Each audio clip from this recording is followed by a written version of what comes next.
ప్రేమ కలిగిన తండ్రి, మహాపరిశుద్ధుడైన దేవ, కృప కలిగిన ప్రభు, మీ ఘనమైన నామమునకు స్తోత్రాలు. నిన్న నేడు నిరంతరం ఏకరీతిగా దేవుడవు స్తుతిస్తున్నాము. పరిశుద్ధతను బట్టి మహనీయుడవు, స్తుతి కీర్తనలను బట్టి పూజ్యుడవు. వేల్పుల్లో మీ వంటి సభడెవ్వరు లేరు. వీరొక్కడే అద్వితీయ సత్యదేవుడు, అద్భుతాలు ఆశ్చర్యకార్యాలు చేయువాడు. దేవా, మీకు స్తోత్రాలు. నమ్మకమైన సత్యసాక్షి, అవును ఆమెనను వాడో, యుగాలు ఒకటే రీతిగా వాడో మిమ్మల్ని స్తుతిస్తూ, పాపులం దౌర్భాగ్యులమైన మమ్మల్ని ప్రేమించి పరలోకం విడిచి లోకంలోనికి వచ్చారు. మా పాపపు శిక్ష యావత్తు సిలువలో భరించారు.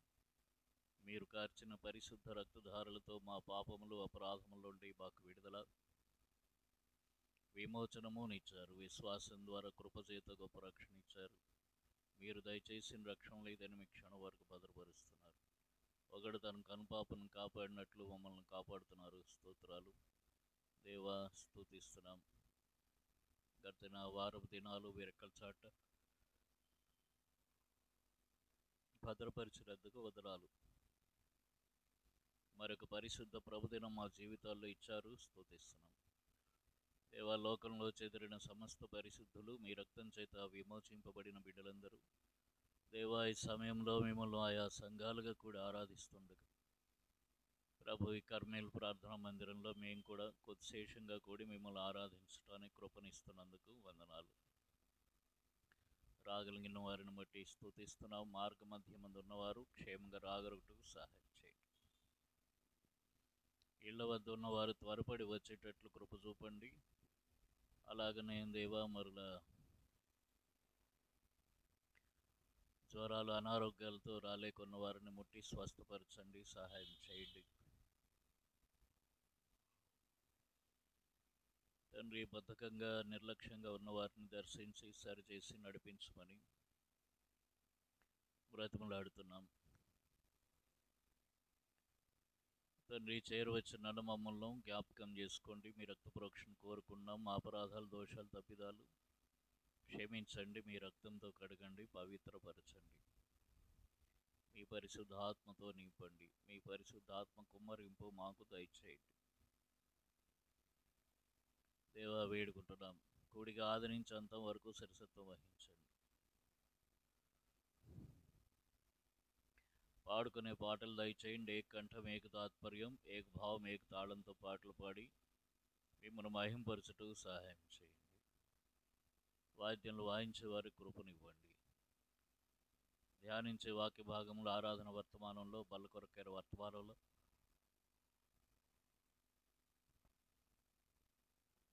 నిలబడి దాసుని అభిషేకించి వాడుకోండి. మీ నోటికి బోరుగా చేసుకోండి. దేవా, మహిమ కలిగిన మీ సింహాసనం నుండి మాతో మాట్లాడండి. ఆత్మతో సత్యంతో యథార్థంగా ఆరాధించుకోవడంలోనూ, యోగ్యమైన రీతిలో బరిలో చేయముచ్చట్లోనూ కృప చూపండి. సమస్తం మేలుకరంగా చేయమని వేడుకుంటున్నాము. కృప చూపించండి ప్రభువా. ఆరాధించే సమయం, రొట్టె విరిచే సమయం దీవించండి. సండే స్కూల్ పరిచర్ను ఆశీర్వదించండి తండ్రి. ఈ రీతిగా మేము కూర్చుండట, లేచుట, నిలుచుట, పాడుట, ఆరాధించుట, రొట్టె విరుచుట, కానుకలు అర్పించుట సమస్తం మీ నామానికి అంగీకారయోగ్యంగా పరలోకపు క్రమంలో ఉండునట్లు సహాయం చేయండి. హెబ్రోన్ జ్ఞాపకం చేసుకోండి. మీ సన్నిధిని ఉంచండి. సావాసం అంతటిని జ్ఞాపకం చేసుకుని దీవించండి. ఘనత, మహిమ, ప్రభావములు మీకు ఆరోపిస్తూ ఈ దాసుడే నన్ను కూడా బలపరిచి మీ పునరుత్థాన శక్తితో నింపి నడిపించమని, మీ ముఖ కాంతిని మా మీద ప్రకాశింపజేయమని, మీ సన్నిధి కాంతిని మా మీద ఉదయింపజేయమని వేడుకుంటున్నాం. సమాధానం స్థిరపరచండి.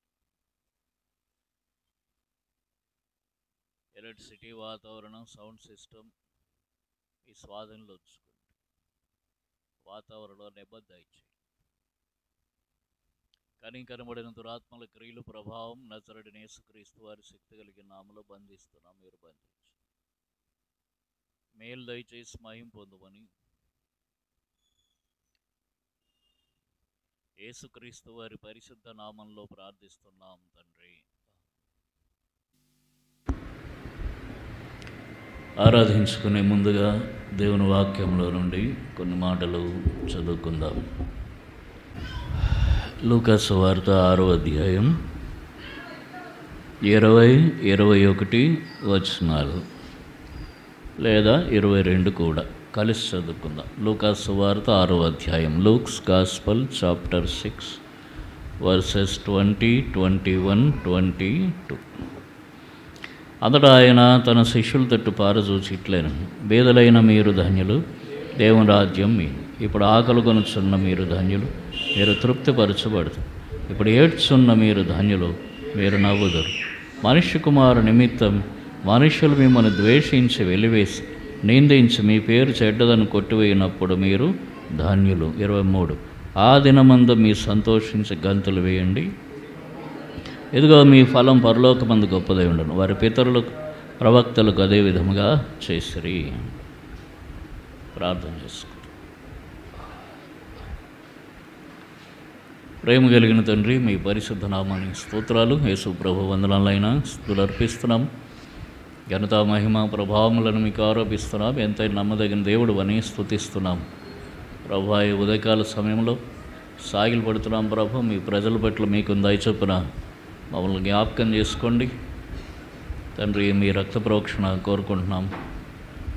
మా అపరాధాల దోషాలు క్షమించండి. మిమ్మల్ని ఆరాధించుకునే ముందుగా ఈ వాక్యం ద్వారా మమ్మల్ని దర్శించండి. కానీ కర్మణ దురాత్మల క్రియల ప్రభావం నజరుడైన యేసుక్రీస్తు వారి శక్తి కలిగిన నామములో బంధించండి. చెదిరిపోయే తలంపులు లయపరచండి. ప్రభువా, మీ మెలని స్వరం మాకు వినిపింపజేయండి. ఆత్మతో సత్యంతో యథార్థంగా మిమ్మల్ని ఆరాధించుకుంటూ సహాయం చేయండి. యేసు ప్రభు వారి నామంలో వేడుకుంటున్నాము తండ్రి. కొన్ని ధన్యతలు చెప్తున్నాడు ప్రభు ఇక్కడ. మత్తయి సువార్త 5వ అధ్యాయంలో కూడా ఆ ధన్యతలు ఉంటాయి. ఏముంటావో చెప్పండి.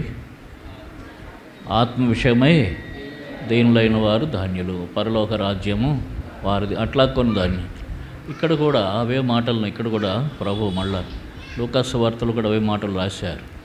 ఏమంటాడు చూడండి, 20 వచనంతటా ఆయన తన శిష్యుల తట్టు పారజూచి ఇట్లను, బేదలైన మీరు ధన్యులు, పరలోక రాజ్యము మీది.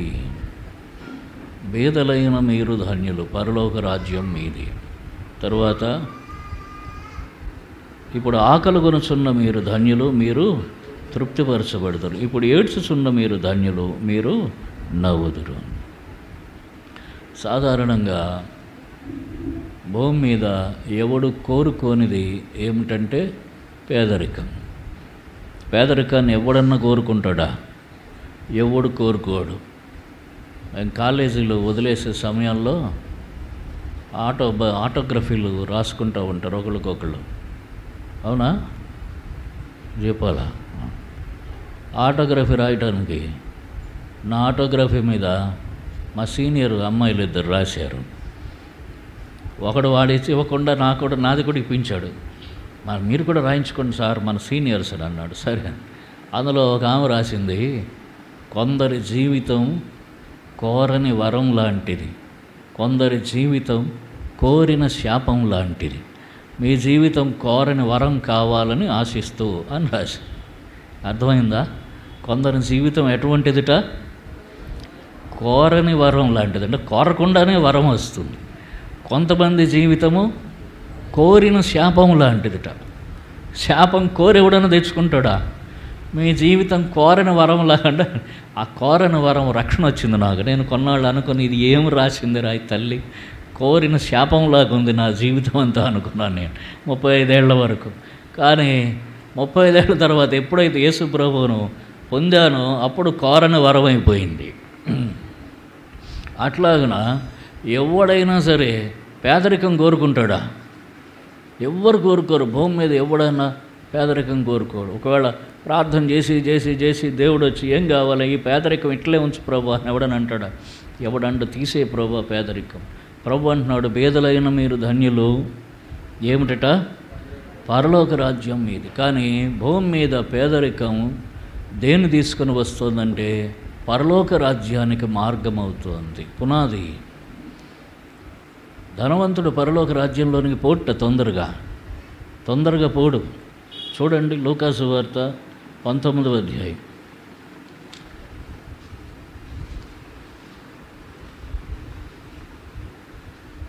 లూకాసు సువార్త 19వ అధ్యాయము,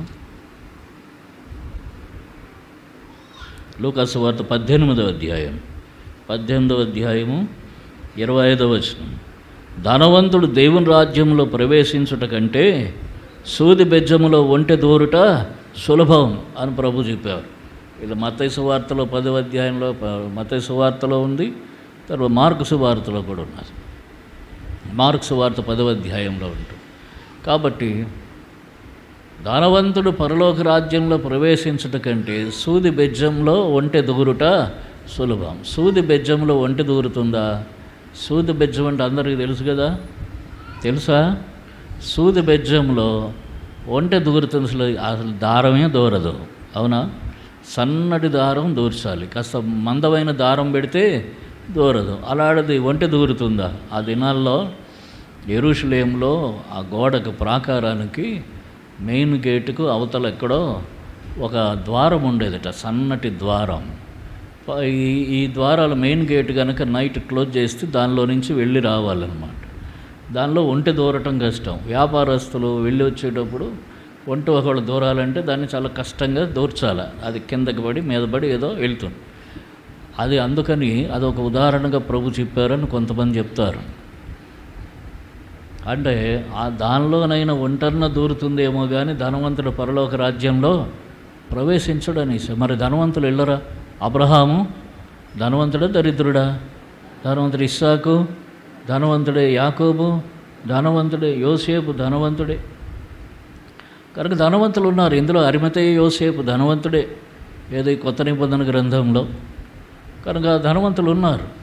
అయితే ఏ ధనవంతులు అంటే ధనమును మాత్రమే నమ్ముకునేటటువంటి వారు. ధనం ఏం చేస్తుంది? మానవుని హృదయాన్ని దేవునిపై నుంచి తీసివేసి తన వైపు, లోకం వైపు తిప్పేస్తుంది.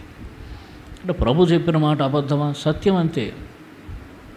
ఒకడు ధనవంతుడిగా ఉండి పరలోక రాజ్యంలో ప్రవేశించడం అనేది చాలా కష్టమైన పని.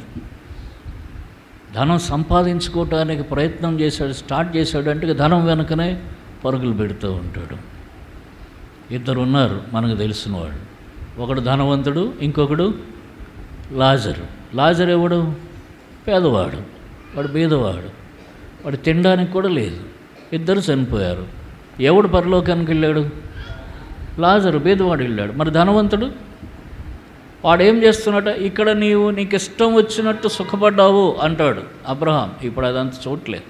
నీకు ఇష్టం వచ్చినట్టు సుఖపడ్డావు. కాబట్టి ధనం ఏం చేస్తుందంటే ఇష్టం వచ్చినట్లు సుఖపడేటట్లు చేస్తుంది.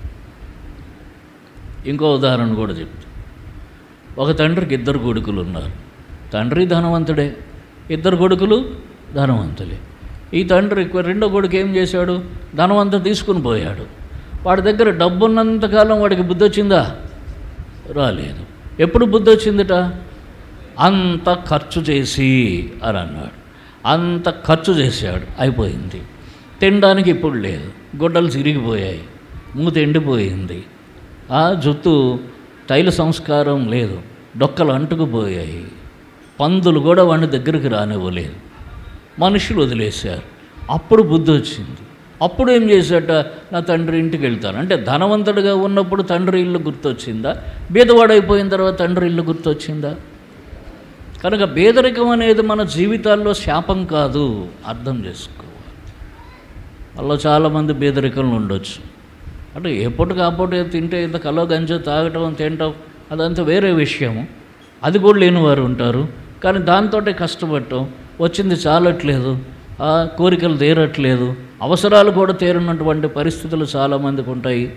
బాధ అనుభవిస్తూ ఉంటే ఏమిటి జీవితం అనుకుంటా. ప్రభు అంటున్నాడు, బేదలైన మీరు ధన్యులు, పరలోక రాజ్యము మీద. నీకు పరలోక రాజ్యం దొరికింది, అందుకు సంతోషించు. మనం బేదలం కాకపోతే పరలోక రాజ్యానికి అంత తొందరగా రాము. ఉదాహరణకి హాయిగా రోజు ఖర్చు పెట్టడానికి ₹1,00,000 ఉన్నాయనుకోండి. ఎంత? రోజుకి 1,00,000 ఖర్చు పెట్టడానికి. మందిరానికి పోయి వచ్చి ఆ తర్వాత ఖర్చు పెడతామని ఉంటారా? ముందు రేపు పొద్దున ఏం ఖర్చు పెట్టాలో ఇవాళ రాత్రి అంతా ప్లాన్ వేసేసుకొని అందులో ఆదివారం అతనా అందులో ఆదివారం దొరికింది, ఏం చేయాలా? డబ్బులు ఎప్పుడు ఖర్చు పెట్టచ్చు? ఆదివారం ఖర్చు పెట్టచ్చు. ఇప్పుడు డబ్బులు ఉన్నవాడు ఖర్చు పెట్టాలి, ఆదివారం ఖర్చు పెట్టడానికి పోతాడు. వాడు మందిరానికి ఎందుకు వస్తాడు? ఒకవేళ కావాలంటే గంట సేపు ఎక్కడ దొరుకుతుందేమో చూసుకుంటాడు. అక్కడికి పోయి ఆ గంట సేపు అక్కడ కూర్చొని ఒకసారి ఇట్లా అనేసి ఆ గంటలోని అరగంట ఇలాగనేసి వాడు వెళ్ళిపోతాడు. కొంతమంది ఉంటారు, వాడు షూ తీయటానికి కూడా వాడికి ఇష్టం ఉండదు, దాంతో పోవాలా. డబ్బు ఏం చేస్తుందంటే అతిశయాన్ని తీసుకుని వస్తుంది, ఆడంబరాన్ని తీసుకుని వస్తుంది, హెచ్చింపును తెస్తుంది, తగ్గింపును కోరుకోదు. కాబట్టి ఏం చేస్తాడు? షూతో కూర్చునే మందిరాలు ఏమున్నాయో అక్కడ చూసుకుని పోతాడు. ఇక్కడికి వస్తే ఎవడు చెప్పులతో కూర్చోవాలా, ఆ షూస్ బయట పెట్టమంటారు. ఇదంతా మన వల్ల కాదు. షూస్ తోటి లోపలికి వెళ్ళిపోయి కూర్చునే మందిరాలు ఏమున్నాయి, అక్కడికి పోయి కూర్చోవచ్చు. డబ్బు ఏం చేస్తూ ఉంటుందంటే దేవుడి నుంచి మెల్లమెల్లగా దూరం చేస్తూ ఉంటుంది. పేదరికం ఏం చేస్తుందంటే దేవునికి దగ్గర చేస్తుంది. ప్రభు అందుకని ఆదరణకరమైన మంచి మాట చెప్పాడు, పేదలైన మీరు ధన్యులు, పరలోక రాజ్యము మీది. కాబట్టి మనం ప్రభువును ఆరాధించాలి. ప్రభువా మన పాపాలు క్షమించాడు, మన కోసమే కలువరి చెరువులో రక్తం కార్చాడు, సమాధి గెలిచాడు, తిరిగి లేచాడు, మన పాపములు క్షమించాడు. ఇప్పుడు తన దగ్గరికి మనల్ని నడిపించాడు. మన పేదరికమే, మన సమస్యలు మనల్ని దేవుని దగ్గరికి తీసుకుని వచ్చాయి, లేకపోతే రాము. కాబట్టి ప్రభువా నువ్వు నాకు ఇచ్చిన పేదరికమును బట్టి నేను స్తుతిస్తున్నాను. ఈ పేదరికం నాకేం తీసుకొచ్చింది? నీ రాజ్యం తీసుకొచ్చి. ఇప్పుడు ఇక్కడ దరిద్రుడు పరలోకంలో ఏమవుతున్నాడు? ధనవంతుడు అవుతున్నాడు. ఇక్కడ దరిద్రుడే, పరలోకంలో ధనవంతుడు. అక్కడ ధనవంతుడు లాజరు ఇద్దరు ఉన్నారు. ఆ ధనవంతుడు పాతాళంలో పడ్డాడు. అక్కడ వాడు ధనం ఏమైనా పట్టుబోటంగా ఉందా? లేదు. అక్కడ వాడికి ఏమైనా ఎక్స్ట్రా ఇస్తారా? ఇప్పుడు ఈ లాజరు పరలోకాన్ని తీసుకుపోయాడు. అక్కడ ఏమిస్తారు? బహుమానాలు ఉన్నాయి, కిరీటాలు ఉన్నాయి, జీవవృక్ష ఫలాలు ఉన్నాయి, జీవవృక్షపు ఆకులు ఉన్నాయి, జీవజల నదులు ఉన్నాయి, జీవ కిరీటాలు ఉన్నాయి. అంతా జీవమే, నిత్య జీవములో ప్రవేశిస్తున్నాం. కనుక పేదరికం వానికి మేలు చేసింది కానీ కీడు చేయట్లేదు. ఈ లోకంలో ఉన్నంతకాలం ఈ శరీరానికి కష్టం కలుగజేస్తుంది పేదరికం. అయితే ఈ శరీరానికి కష్టం కలుగజేస్తుంది, కానీ ఆత్మకు క్షేమం దేవుడు కలుగజేస్తున్నాడు. అదే పరిస్థితిలో ఆత్మకు క్షేమం దేవుడు కలుగజేస్తున్నాడు. ధనం ఈ లోకంలో ధనము ఈ శరీరానికి సుఖం కలుగజేస్తుంది, అదే పరిస్థితిలో ఆత్మకు నష్టం కలుగజేస్తుంది. కనుక ప్రభువును మనం ఈ విషయాన్ని బట్టి స్తుతించాలి. ప్రభువా నన్ను భేదవానిగా ఉంచావు, నీకు స్తోత్రం నాయన, నిన్ను స్తుతిస్తున్నాను. కొన్నిసార్లు కొంతమంది మంచి డబ్బు ఉంటుంది, బాగా అదంతా పోతుంది, పోయి జీరోకి వచ్చేస్తారు, ఏముండవు. కొన్నిసార్లు కాళ్ళకి చెప్పులు కూడా లేని పరిస్థితి వస్తుంది కొంతమందికి. అప్పుడు దేవుని దగ్గరికి వస్తారు. అంటే ఏం తీసుకొచ్చింది దేవుని దగ్గరకు? వాళ్ళని పేదరికమే తీసుకొచ్చింది, పేదరికం తెస్తుంది. కనుక ప్రభువా నీ సన్నిధిలోకి వచ్చే ధన్యత ఈ పేదరికం ద్వారా నాకు ఇచ్చావు, నీకు స్తోత్రం. నాకు పరలోక రాజ్యం వాగ్దానం చేసావు. ఈ భూమి మీద నాకు కావలసినవి లేకపోవచ్చు, నేను అనుకున్నవి, నేను ఆశించినవి దొరక్కపోవచ్చు, అవి నాకు ఎండమావులు కావచ్చు, అవి నాకు దూరంగా పోతూ ఉండొచ్చు. కానీ ప్రభు ఈ భూమి మీద లేకపోయిన పరలోక రాజ్యంలో నాకేమి ఇచ్చావు? ఆ యొక్క పరలోక రాజ్యం ఇచ్చావు, అక్కడ ఆస్తినిచ్చావు, అక్కడ ధనం ఇచ్చావు. ప్రభువా నీకు స్తోత్రం అని ప్రభువును మనం స్తుతించి ఆరాధిస్తాం. తర్వాత చూడండి ఇంకో మాట అన్నాడు, పేదలైన మీరు ధన్యులు, పరలోక రాజ్యము మీది. ఇప్పుడు మీరు ఆకలి కొనుచున్న మీరు ధన్యులు, మీరు తృప్తిపరచబడతారు. పరలోక రాజ్యానికి వెళ్ళిన తర్వాత ఏమిస్తాడట? జీవవృక్ష ఫలాలు ఇస్తాడు. అక్కడ చూడండి ప్రకటన గ్రంథం 2వ అధ్యాయం 7వ వచనమా చదవండి. ప్రకటన 2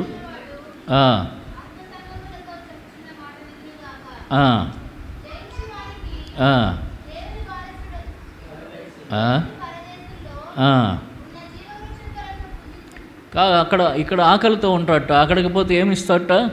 జీవవృక్ష ఫలాలు. అంటే అవి ఏమిటవి? ఆదాము ఏదైతే పోగొట్టుకున్నాడో అవి. ఆదామే తినలేకపోయాడు, ఆదాం తర్వాత ఆదాం సంతానం తినలేకపోయారు, మనం తినలేకపోయాము. అయితే వాటిని అక్కడ జీవవృక్ష ఫలాలు ఇస్తాడు. ఇక్కడ జాంకాయ కూడా దొరకకపోవచ్చు అనుకుందాం. జాంకాయ కొనుక్కోవడం కూడా ఒక్కొక్క రోజు కష్టం కావచ్చు. అయితే అక్కడ మాత్రం ఏమిస్తాడు? జీవవృక్ష ఫలం ఇస్తాడు, అది ఫ్రీగా ఇస్తున్నాడు. జీవవృక్ష ఫలం తిన్నవాడు నిత్యం జీవిస్తాడు. ప్రకటన గ్రంథం 22వ అధ్యాయంలో చెప్తాడు జీవవృక్ష ఫలాలు ఎప్పుడు పండుతాయిట. చూడండి, ప్రకటన గ్రంథం 22వ అధ్యాయంలో 2వ వచనం. ఆ నది యొక్క ఈవలో ఆవలను జీవవృక్షం ఉండెను, అది నెల నెలకు ఫలించు 12 కాపులు కాయను. నెల నెలకు ఫలించు 12 కాపులు కాస్తుంది. అంటే నిత్యం 365 రోజులు జీవవృక్ష ఫలం అందుబాటులోనే ఉంటుంది. అంటే ఇక అక్కడ ఆకలి లేదు, కొదువు లేదు, తృప్తికరమైనటువంటి భోజనం, శ్రేష్టమైనటువంటి ఆహారం పరలోక రాజ్యంలో ఇస్తున్నాడు. అందుకంటున్నాడు, ఇప్పుడు ఆకలి కొనుచున్న మీరు ధన్యులు, మీరేం చేయబడతారట, తృప్తిపరచబడతారు. తర్వాత ఏం మాట అన్నాడు, ఇప్పుడు ఏడ్చుచున్న మీరు ధన్యులు, మీరు నవ్వుతారు. కనుక ఇక్కడ నరకంలో ఏముంటుంది, ఏడ్పును పండ్లు కొరుకుట ఉంటుంది. నరకంలో ఉండేది ఏడ్పు, పండ్లు కొరుకుట. అయితే ఇక్కడ ఏడ్చుచున్న మీరు ఏం చేస్తారట, నవ్వుతారు. ఎందుకంటే పరలోకంలో పరమ సంతోషం. చూడండి అక్కడ అంటాడు, ప్రకటన గ్రంథం 21వ అధ్యాయం 4వ వచనం. ప్రకటన గ్రంథం 21వ అధ్యాయం 4వ వచనం. ఆయన వారి కన్నుల ప్రతి బాష్ప బిందువును తుడిచివేయను, మరణమిక ఉండదు, దుఃఖమైనను ఏడ్పైనను వేదన అయినను ఇక ఉండదు. మొదటి సంగతులు గతించిపోయినని సింహాసనంలో నుండి వచ్చిన గొప్ప స్వరము చెప్పుట వింటిని. వారి కన్నుల ప్రతి బాష్ప బిందువు తుడిచివేస్తాడు. మరణం లేదు, దుఃఖము ఏడ్పు ఇక వేదన ఇక లేదు. ఇప్పుడు ఇక్కడ ఏడ్చి బతికినంతకాలం, చనిపోయిన తర్వాత కూడా నరకంలో ఏడిస్తే వారి జీవితానికి ఏం ప్రయోజనం, వారి జీవితానికి ఏమైనా ఆశీర్వాదం ఉందా? ఇక్కడ ఏడ్చామంటే ఏదో బాధలో, కష్టాలో, దుఃఖాలో, వేదనలో, యాతనలో, సాతాను తెచ్చే శ్రమలు, మనుషులు తెచ్చే శ్రమలు, వీటన్నిటి వల్ల కలిగేటటువంటి ఆ దుఃఖపడతాం. ఇక్కడ ఏడుస్తున్న మీరు ధన్యులు. తర్వాత ఏమవుతుందిట, మీరు నవ్వుతారు. పరలోకంలో ఇక దుఃఖం లేదు, ఏడుపు లేదు, వేదన లేదు, సంతోషంగా ఉంటాం అక్కడ. అది నిత్య సంతోషం, అది పరమానందం, పరమ సంతోషం. ఆ సంతోషానికి అవధులు లేవు, దానికి పరిమితులు లేవు. ఇక్కడ నవ్వామనుకోండి, బాగా నవ్వితే ఏమొస్తుంది, మళ్ళీ కన్నీళ్ళు వస్తాయి. అర్థమైందా? ఏడ్చినా కన్నీళ్ళే వస్తాయి, నవ్వినా కన్నీళ్ళు వస్తాయి. బాగా నవ్వితే కన్నీళ్ళు వస్తాయి. ఎంతసేపు నవ్వుతాం? కడుపు నొప్పి వచ్చేంత వరకు నవ్వుతాం, గుండె నొప్పి వచ్చేంత వరకు నవ్వుతాం, తర్వాత నవ్వలేం. మన నవ్వుకి ఇక్కడ పరిమితి ఉంది. కానీ పరలోకంలో మన నవ్వుకు అసలు ఆ సంతోషానికి, ఆనందానికి పరిధులు లేవు. పరిధులు లేనటువంటి సంతోషం. మీరు నవ్వుదురు అంటున్నాడు. అంత సంతోషం, అంత ఆనందం ఇస్తూ. ఇందుకోసం మనం ఏర్పరచబడ్డాం. తర్వాత ఏమన్నాడు, మనుష్య కుమారుని నిమిత్తము మనుష్యుని మిమ్మను ద్వేషించి, వెలివేసి, నిందించి, మీ పేరు చెడ్డదని కొట్టివేయినప్పుడు మీరు ధన్యులు. ఆ దినమందు మీరు సంతోషించి గంతులు వేడి, ఇదిగో మీ ఫలం పరలోకమందు గొప్పదై ఉండెను. కాబట్టి ఇంకా ఏమిటంటే, దేవుని నామము నిమిత్తం శ్రమ, నింద, అవమానం మనం భరిస్తాం. కొన్నిసార్లు చులకన చేస్తారు. మన బంధువులే చులకనగా మాట్లాడతారు. ఏరా మీ దేవుడు ఇంకేం ఇవ్వలేదా మీకు అని అంటారా అనరా? ఏమిచ్చాడు మీ దేవుడు? ఆ దేవుడి దగ్గరికి వెళ్ళా బ్యాంకులో ఎంత వేసావు అని అడుగుతారు కొంతమంది. అంటే ఏ దేవుడి దగ్గరికి వెళ్ళినా ఏం కావాలా? బ్యాంకులో వేసేది కావాలా, ఇల్లు కొనాలా, లేకపోతే ఏదో చేయాలి, ఎవడన్నా మాపేయాలా, ఇలాంటివి ఏదో ఒకటి చేయాలి. భూమి మీద కనిపించాలి. కనిపించేటటువంటి ఆశీర్వాదం మనుషులకు కావాలి. ఈ లోకస్తులకు కనిపించే ఆశీర్వాదం కావాలి. దేవుడిచ్చేది కనబడినటువంటి పరమాశీర్వాదం దేవుడిస్తున్నాడు. అందుకు ఏర్పాటు చేసుకున్నాం. ఈ మనుషులు, మనం కూడా అంతే, మారు మనసు లేకపోతే ప్రభువును అర్థం చేసుకోలేము. మారు మనసు లేకపోతే ప్రభువును అర్థం చేసుకోలేము. మారు మనసు పొందాం, ఇప్పుడు ప్రభువును అర్థం చేసుకుంటాం. అక్కడ అంటాడు చూడండి, రోమీయులకు రాసిన పత్రిక 8వ అధ్యాయం 32వ వచనం చదవండి. రోమ 8:32.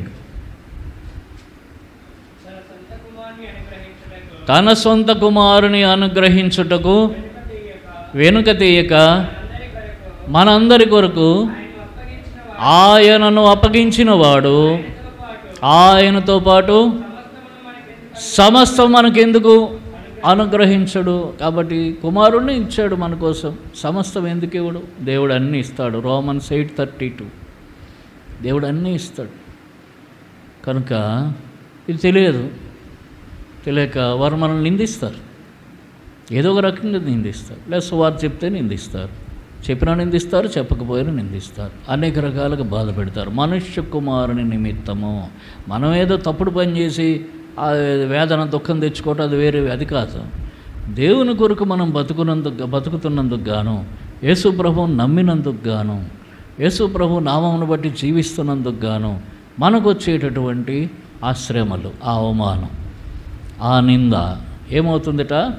ఏమన్నాడు చూడండి, మీరు సంతోషించి గంతులు వేడి, పరలోకమందు మీ ఫలము అధికమైపోతుంది. కాబట్టి మన ఫలం అధికమవుతాం. అధికమైన ఫలాన్ని ఇవ్వటానికి ప్రభు ఏం చేస్తున్నాడు? మనకు ఆ ఆనందాన్ని ఇస్తున్నాడు, ఆ దుఃఖాన్ని కలుగజేస్తున్నాడు. క్షణికమైనటువంటి ఆ నింద అవమానం మనకిస్తున్నాడు. ఎందుకు? ఇంకా అధికమైన బహుమానం, ఫలం అక్కడ పరలోకంలో మనం పొందటానికి. ఎంత ప్రేమ ప్రభుకు! మనం పాపంలో పుట్టాము, అదే పాపంలో పెరిగాము, అదే పాపంలో తప్పిపోతూ వచ్చాము, ఆ పాపంలో చనిపోతే నరకానికి పోయేవాళ్ళము. ఇప్పుడు ఒకవేళ పేదవాడికి ధనవంతుడికి పాపంలో తేడా ఏమనుందా? ఏం లేదు. వాడు అబద్ధాలు ఆడతాడు, వీడు అబద్ధాలు ఆడతాడు. వాడు మోసం చేస్తాడు, వీడు దొరికితే మోసం చేస్తాడు. అందరూ ఒకే విధమైన పాపం చేస్తారు. జారత్వం, వ్యభిచారం, విగ్రహారాధన, అన్ని రకాలైనటువంటి అబద్ధాలు, అన్ని రకాలైన పాపాలు అందరికీ సమానమే. మరి ఏంటి? ధనవంతులను ఎందుకు తీసుకెళ్ళట్లే, బీదవారిని మనల్ని ఎందుకు తీసుకెళ్తున్నాడంటే అది ప్రేమ, అంతే. ఆయన ఉచితమైన కృప, ఆయన ప్రేమ. ఆ ప్రేమ ద్వారా, ఆ కృప ద్వారా మనల్ని దర్శించాడు, ఆకర్షించుకున్నాడు, మనల్ని సంపాదించుకున్నాడు. తన రక్తం ఇచ్చి సంపాదించాడు. దేవుడు తన స్వరక్తం ఇచ్చి సంపాదించిన సంఘం. ఆ రక్తం ఇచ్చి మనల్ని సంపాదించుకున్నాడు. దేన్ని సంపాదిస్తారు? సంపాదన అంటే ఏమిటి చెప్పండి? అది ఆస్తి. సంపాదన అంటే ఏంటి? ఆస్తి. ఏం సంపాదించావు రోయ్ అంటారు. ఏం సంపాదించి, ఇదిగో ఈ 1,00,000 రూపాయలు సంపాదించానంటాడు. ఏమిటది? ఆస్తి. ఈ ఇల్లు సంపాదించానంటాడు, అది ఆస్తి. యేసు ప్రభుని ఎవడు అడిగాడు అనుకోండి, ఎవరన్నా ఏం సంపాదించావంటే, ఇదిగో వీళ్ళందరినీ సంపాదించుకున్నాను. అరే ఎవరు వీళ్ళు? దేనికి పనికొస్తారు? భేదోళ్ళు, కుంటోళ్ళు, బిక్కోళ్ళు, దేని పనికిరాని, చేతకాలంళ్ళు, బలహీనమైన వాళ్ళు. ఓ 4 తనలేరు, తనగలవా? ఓ 4 తనలేరు, బలం లేదు, 1,00,000 రూపాయలు ఖర్చు పెట్టలేరు, వాళ్ళకి తినటానికి లేదు, ఒక అందం లేదు, ఒక చందం లేదు, ఒక ఘనులు కాదు, దేనికి కాదు అంటే అది నా కృప, వారు నాకు కావలసి ఉన్నది, అంతే. ఆ గాడిదని తీసుకురమ్మని ప్రభు చెప్తాడు. ఏమన్నాడు? అవి ప్రభువునకు కావలసి ఉన్నాయి. కనుక ప్రభు నన్ను కావాలని ఏం చేశాడు? తన రక్తం ఇచ్చి సంపాదించుకున్నాడు. బేదలైన మీరు ధన్యులు, పరలోక రాజ్యం. బేదలైన మనకు ఈ గొప్ప ఆదరణ, ఈ గొప్ప ఆశీర్వాదం ప్రభు మనకు అనుగ్రహించాడు. కనుక ఏమిచ్చి మనం రుణం తీర్చుకోలేం. ప్రభువును స్తుతి చెల్లిస్తాం. ప్రభువా, అందరూ మనుషులకు అవసరం లేని నన్ను నువ్వు కోరుకున్నావు.